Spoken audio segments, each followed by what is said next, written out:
What's going on with the Golden Eagles in basketball here at Southern Miss. I welcome our second year head coach, Doc Sadler. Doc. Thanks, John. First of all, let me say thanks to Brent and his staff for putting this together. It's something that they talked about, and I think for the most part it went off real good, so I want to thank them for having it. If we can get our guys to execute like the cheerleaders just did, then we'll be okay this year. Thank y'all for coming today. Again, thanks so much. It's been a little over a year since I sat here the first time, and lots happened. But I really think, from last March till today, I really think things are going the way that I would like to see them go. We've got a lot of new players in the program. We've got 8 new guys. I really think that the 3 returning players that played significant minutes have showed tremendous leadership. And one of the things that we tried to do, and I think we were very, very successful at it, is to add a team that not was just talented basketball players, but kids that really cared about themselves and that would care about each other and show a lot of character on and off the court. And I've told some people this. I started doing this in 1982, and I can honestly sit here in front of you and say that I don't know how many games we're going to win. I don't know how many guys are going to go on and do this or do that. But I can say this, that the character of each individual and the character of this basketball team is as good as any that I've ever been around, and that makes it so much fun because they not only are pulling for themselves, they really pull for each other. There's always some selfishness involved in athletics, obviously, or they wouldn't be good players. But I really believe this basketball team is one that's going to, while they're not on the court, they're going to be pulling for that guy that's on the court to do his very best. And what does that mean? I don't really know as far as wins and losses are concerned because, a lot of that has to depend on how good the other teams are. But talking about some of our players, some of the guys that you don't know a lot about, I really believe that Corey Price could be as good a point guard as there is in this league. Obviously, he has to stay healthy. That's something that, he is fighting each and every day, but I've never seen anyone that's put in the time off the court to get himself ready to play on the court. If things go the way that I think they will go, you will really, really enjoy watching him play the point guard position.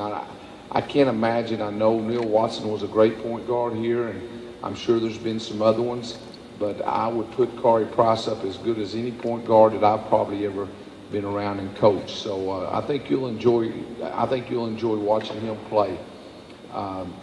We've got way too many new guys to sit here and talk to you about all of them, but I am very, very pleased with each and every one of them. Got some, nagging injuries that everybody has right now. Practice, I think we just finished our 17th yesterday, but the injuries aren't injuries that are going to keep them from playing, maybe down the road. It's going to be some injuries that has just taken them away from the practice court for either a couple of days, a week, or as many as maybe almost 2 weeks. But we're getting most of them back, and which makes it fun because this year we're able to go to practice and get better each and every day. And so I'm excited about that. And with that, I know that you guys come with some questions, hopefully, and we'll get those answered and get you on your way. Patrick, hold on. We'll get you a microphone here so everybody can hear it. Nice hat, Pat. Thanks. For the record, it's the Royals.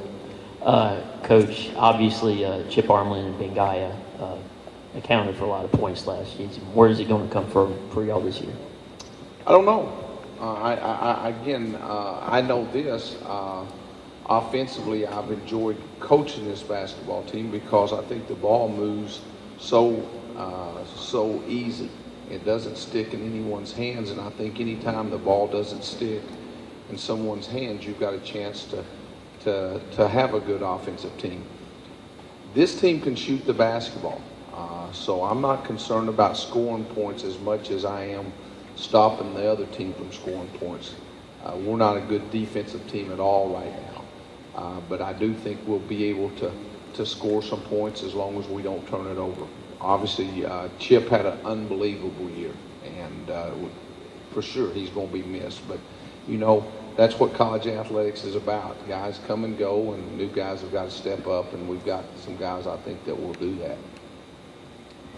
Coach, what do you think will be the strong points this year? Having more than 7 guys and being able to practice. You know, when you got some coaches, assistant coaches like Tom and Jeremy and Marcus, you don't get much better in practice if they're practicing. And they had to practice some last year. So that's a strength, you know. But no, in all, I think numbers. I think numbers is going to be I think it could be a night each and every night. Somebody else, as you guys look at it, point-wise, could be different. But without dwelling on anything, I mean, the character of this basketball team, I think, is going to be,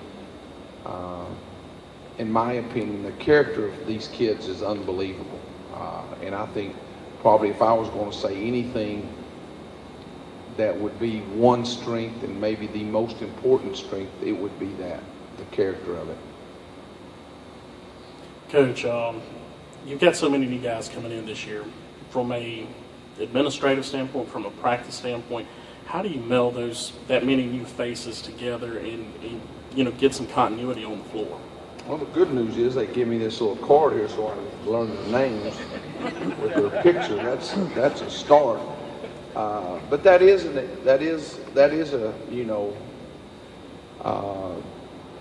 something that you never really know. You go out and recruit players, you watch them play, but you really never know how they're going to fit in with each other or on a team until they get on the practice court. Probably practiced a little too long if you ask them. They probably think so also.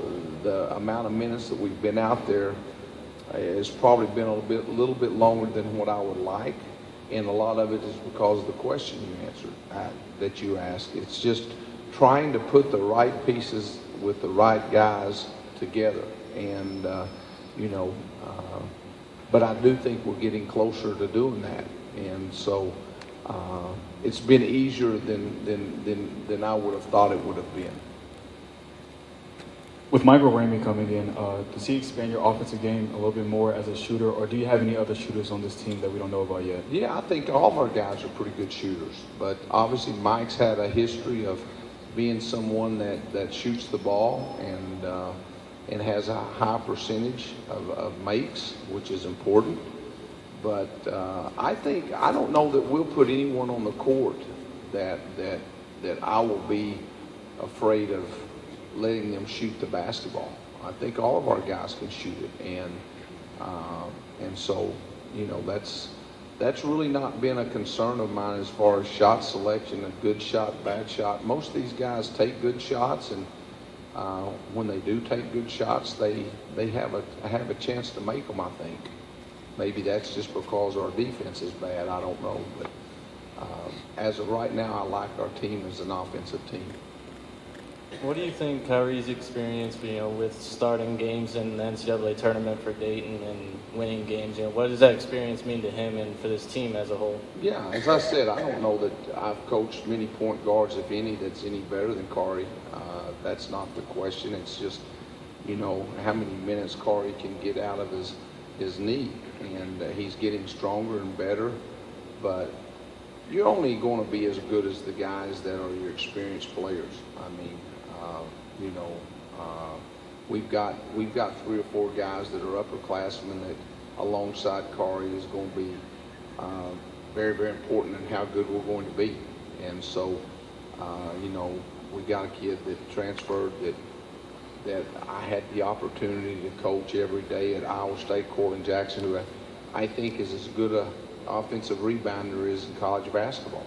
and he plays as hard as anyone I've ever coached. And so I think he's another guy that's a senior that has been a part of some successful programs just like Carter. And then, you know, you got Norvell, you got Mike O'Donnell, and so you've got some experience there. Coach, you do have some experience on this team, and a couple of guys have been here for a number of years, but have you had to push anybody to sort of become a leader for this team? There's not a whole lot of vocal guys on this team, but have you had to, you know, has that been an issue at all? You know, I don't know if it's this social media. Maybe we need to text each other while we practice. Maybe that would help us, because I don't know the kids talk like that, you know. I asked them one day, you know, I don't know about you, but I used to get marks in school for talking too much, you know, from my teacher after the 9th grade period or 9-week period. And my mom and dad would always say, what's this talks too much? You don't know enough to be talking. But I always got it. And I don't think we have that problem. We don't talk too much. And that's something that, as you're mentioning, that we're trying to work on. And actually, I think yesterday may have been the best day we've had of our team talking.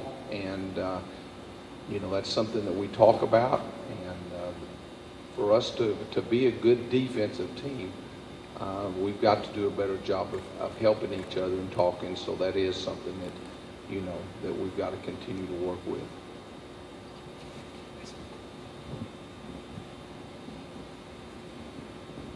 Coach, how do you feel about your front court depth, and where do you see it coming from? It's young.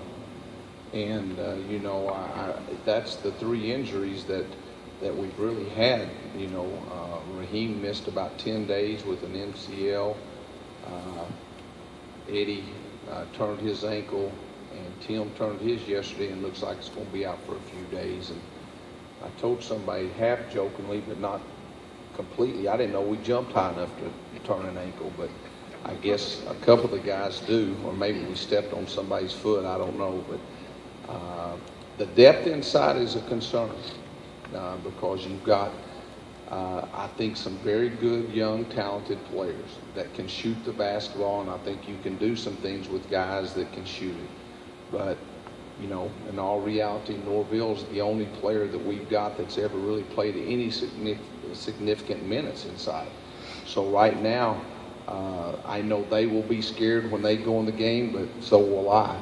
And but at the same time, I know they can do it, and they're just going to need minutes to prove it to everybody. And you know, I think our players understand how important it is because you know, when they do make a good play, the guys get excited about it because you've got to have an inside game to play.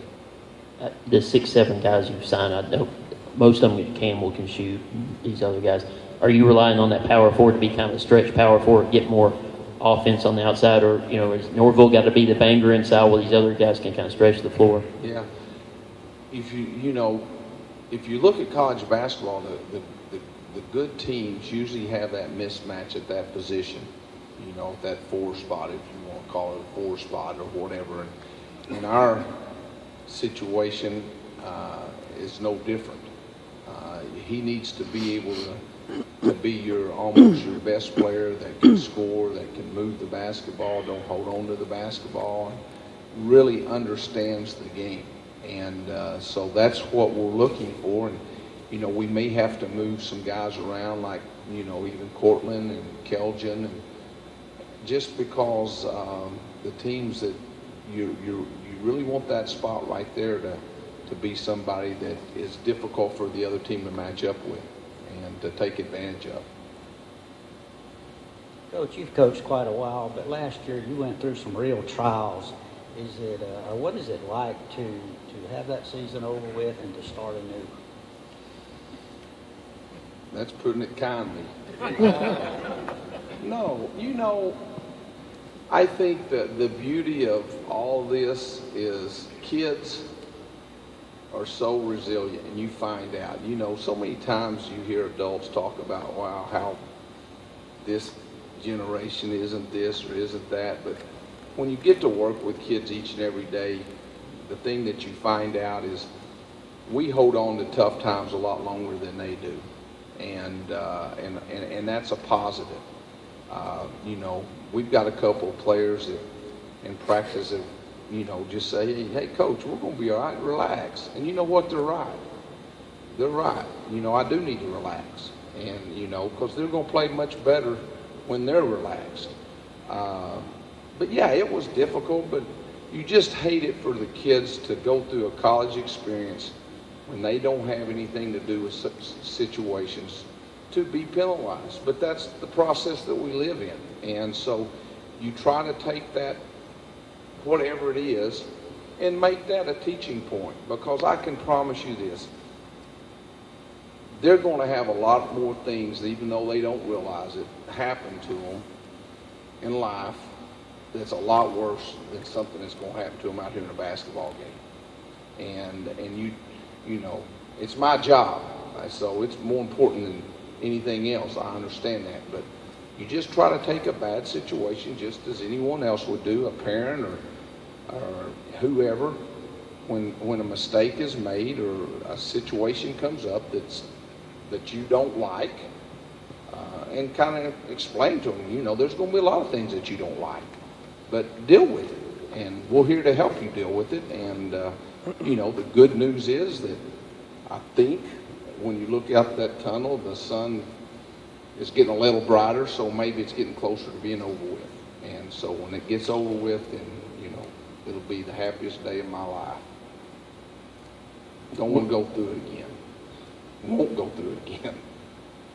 With all the troubles and tribulations you guys had last year, are you looking at Norville and Jamie and P like the vocal leaders of your team, or are you looking for somebody else? No, I think all of them have to be.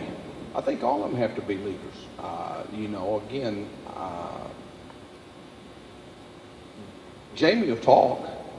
And if we're waiting for Norville to talk, then we're going to, you know, you can hear him laugh every now and then. But, you know, there is not a better person that I've ever been around in my coaching career than Norville. I mean, he enjoys it, man. He enjoys what it's supposed to be about. So, you know, our deal to him and to Corey and to Cortland, you got a lot of young dudes. You know, Kevin is probably as mature a player as I've ever coached. Kevin Holland, you know, and Kelvin also. But at the same time, all those guys have to step up. All of them do, because we've got a lot of guys that, as I said, that are new. But I would not trade any of these new guys for anybody. Well, I can't say that. You know, there might be a LeBron or somebody, but as far as knowing that they're going to do the right thing for you, man, there's not anybody I'd go to war with besides these guys. I believe in them that much. So far this season in these practices, is there an identity to your team that you've seen so far? An identity? I don't know. It changes daily, I think. You know, you can usually tell what kind of team you're going to have by how the guys hang out with each other off the court. And you seem to have more togetherness, I guess, or hanging out together than a lot of teams I've coached. So maybe that's the identity that they seem to, for the most part. Now, they'll compete against each other and get mad at each other out here. But for the most part, you better not pick on one of them, I wouldn't think, and not expect another one to step up for them. I believe that, and I like that about them. You talked about a lot of shooters to your team. Is Cortez, what role can Cortez Edwards fill? Is he the athletic playmaker going to the basket? What's he got to be for you? Again, I've been lucky since I've been here to have some freshmen that either had to play early or whatever. But Cortez understands the game of basketball for a freshman as well as anybody I've ever been around. And I've said that 2 or 3 times about different things. But Cortez knows more about what we're doing than I know about what we're doing. And he's one of those kids that get it. And you tell him one time and he gets it. And but you know, when you look at those guys, he and Rob and him, I mean, all of them were almost 4-point students in high school. And they get a lot of things. And so basketball is just another thing that they get. And Cortez is going to be fun for you people to watch. He's going to be a good player.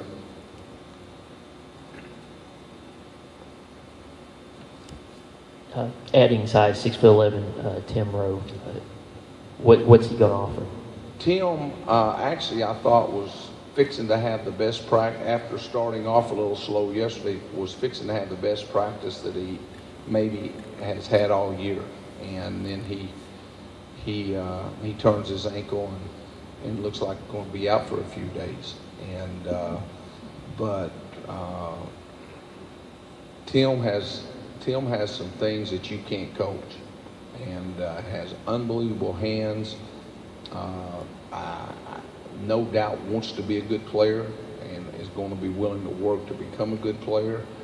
And again, it's just somebody that comes to practice each and every day that wants to get better, and he's going to do that. So not just because he's 6'11", but because he's a good player is going to be, it's going to be fun to be around him for the next few years. Do you have any early indication on your starting five? You pick it. Doesn't matter. Doesn't matter to me. Who you got? You pick one, I'll pick one. And then we'll start with them. What do you say? I guess you got to start with Nova, don't you? He has the most All right, experience. then I get next. I'll take Kari. I'll take Michael Ramey. He's a shooter. Okay, I'll take Cortland. You got me beat there. We're just going to play with 4? Done it before. Yeah, we've done it before. All right. No, I don't think we have obviously we got some guys that with the experience that are a little further ahead than the other guys. So, but really, I don't think this is going to be a team that really matters, because we're going to play a little bit different. We're going to play, 94 feet, something we weren't able to do last year. So we're going to rely on a lot more players this year to play. Talk about the schedule and the conference race as you kind of see it. I think every coach in the country at this point says they're playing the toughest schedule in the country. But I'm going to be one of those guys also. And a lot of it is because of the road games that we're playing are difficult road games. And, especially in the preseason, there's a reason it's hard to go to places to win, and we're going to a lot of those places. So that's not going to be, it's going to be very, very challenging. It's going to be maybe schools that people don't know about or hadn't heard about, but the preseason schedule is really, really difficult. And then once you get into conference, obviously you've got to go with, probably UAB for the team that everybody's going to be shooting at. But, most of you remember a guy named Abe Lemons, and I never will forget him saying this. No matter what league you're in, junior high, high school, college, NBA, the league that you're in is the toughest league in the country. And I feel that way about our league. It's going to be tough. So, but it's going to be fun. It's going to be fun. It's going to be challenging. Guys, anybody else? Any other questions? Don, any other questions? Okay. All right. The Royals won, so you've got a lot of questions today, Patrick. I'm feeling good today. Yeah. But they're going to New York, don't forget. How many guys, any chances of red shirts, or is this just one of those deals where everybody's going to pitch in? How far deep down your bench do you hope you can go this season? Well, I think there's always that chance that somebody may, for whatever reason, a lot of times, which is kind of maybe hard to understand, but this group is different. I'm just telling you. And they understand that at some point in life, this basketball is going to be put away. And that academics, you can talk, I've never had a group that we don't even talk about academics, because I know it's being taken care of. So, I think we've got some kids that maybe be looking beyond this year, next year, and maybe want to work on their graduate degree. And if they do decide to do that, then at some point they may have to redshirt, and I'm fine with that. if that's the reason that they're, because that's what's important. And so this is the first team I've ever had that really maybe looks at some situations like that and say, look, Coach, if looking at my schedule, if I were to redshirt or something, it looks like I could, maybe graduate in 3.5 years and get my master's and, then be that much ahead. So it wouldn't surprise me if at some point, Sadler, well, I guess I can't say that because you can't talk about it, but